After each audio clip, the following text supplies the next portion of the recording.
कंगना रनौत ने किया शॉकिंग खुलासा। क्या कंगना रनौत को बॉलीवुड स्टार्स की तरफ से मिली थी धमकियां?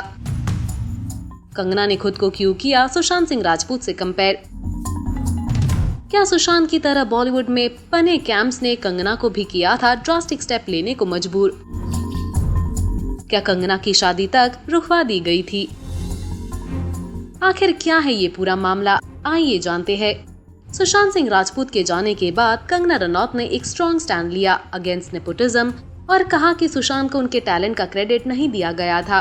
साथ ही ये भी कहा कि उन्हें भी इंडस्ट्री में ज्यादा अप्रिशिएट नहीं किया गया है। इनफैक्ट रीसेंट इंटरव्यू में कंगना ने कई शॉकिंग खुलासे किए हैं।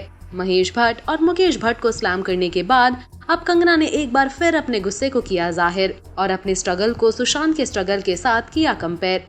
कंगना ने कहा कि एक बार जावेद अख्तर ने उन्हें कहा था कि अगर वो रोशन खानदान से माफी नहीं मांगे तो वो बर्बाद हो जाएगी और एक दिन उन्हें सुसाइड करना पड़ जाएगा।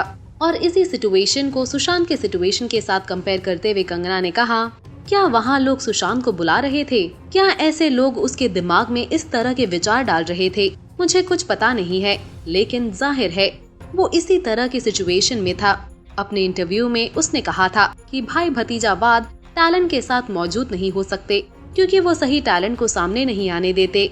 मैं इसे रिलेट कर सकती हूँ और इसीलिए मैं सवाल उठा रही हूँ। मैं जानना चाहती हूँ कि किसने सिचुएशन को भड़काने का काम किया। प्रोफेशनल बुलिंग के बात को साबित करते हुए कंगना ने आगे कहा, मुझे पता है कि सुशांत का आदित्य चोपड़ा के साथ भी झगड़ा हुआ था। जब मैंने सुल्तान के लिए मना किया तो उसने धमकी दी थी कि वो मेरे साथ कभी काम नहीं करेगा।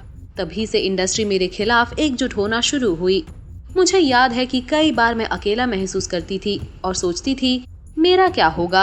इन हाईली प्रिविलेज्ड लोगों को ये कहने की पावर किसने दी कि वो किसी के साथ काम नहीं करेंगे?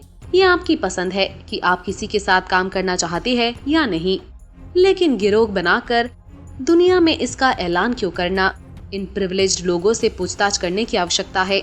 उनके हाथों में खून है, उन्हें जवाब देने की आवश्यकता है और मैं इन लोगों को बेनकाब करने के लिए किसी भी हद तक जाने के लिए तैयार हूँ क्योंकि अब बहुत हुआ। कंगना ने ये भी कहा कि सिर्फ प्रोफेशनली ही नहीं, पर्सनली भी उन्हें लोग हैम्पर कर रहे थे।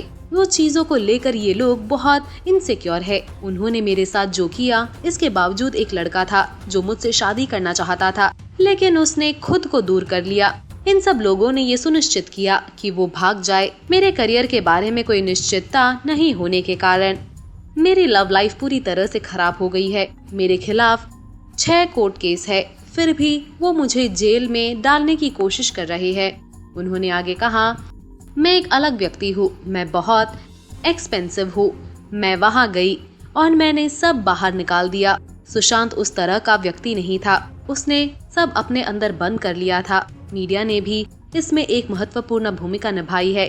राक्षस की छवि जो उसे दी गई थी, उसे जानने वाला हर व्यक्ति इस बात से सहमत है कि वो एक नरम और भावुक व्यक्ति था। मुझे लगता है कि एक पॉइंट के बाद इसने उसे अफेक्ट किया।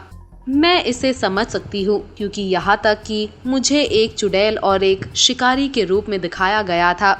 इस बुलिंग के साइकोलॉजिकल इफेक्ट के बारे में बात करते हुए कंगना ने कहा, मुझे याद है कि जब लोग मेरे घर आते थे तो मैं उन्हें पानी पिलाने से भी डरती थी। एक रिलेशनशिप से मिले भयानक एक्सपीरियंस के बाद रिलेशनशिप में आना या फिर डेट पर जाना तो दूर की बात है।